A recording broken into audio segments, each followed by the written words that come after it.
Hey, good morning, folks. Welcome to the Morning Coffee Commentary.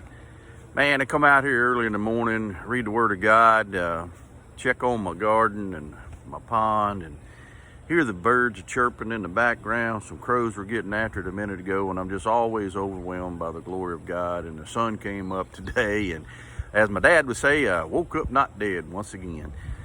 I do have some people always ask me that, do you always have to relate everything back to God or back to the Bible or back to something of that nature? And I usually answer like this. There's three kinds of people in the world. There's pessimists who see the bad in all things.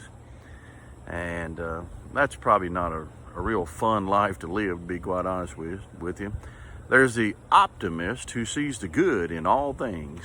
But that runs out at some point because this whole world does have some brokenness. There is some illnesses and some sicknesses and some unexplained events and even death that we can't sometimes explain. So even if you're the perpetual optimist, you're going to run into situations where you're going to have to figure it out.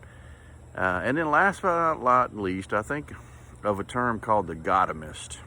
Somebody who sees God in all things, whether it's good or bad or even unexplainable, that sometimes God's just at work and we need to let him be at work. And so that is why I see God in all things. I go to the Bible and I learn from it, and in Colossians chapter 1, it actually explains it pretty well, talking about Jesus and how Jesus is really about all things. It says the Son of the image, in Colossians 1, starting in verse 15, the Son is the image of the invisible God, the firstborn of all creation. For in him all things were created, things in heaven and on earth, visible and invisible, whether thrones or powers or rulers or authorities, all things have been created through him and for him.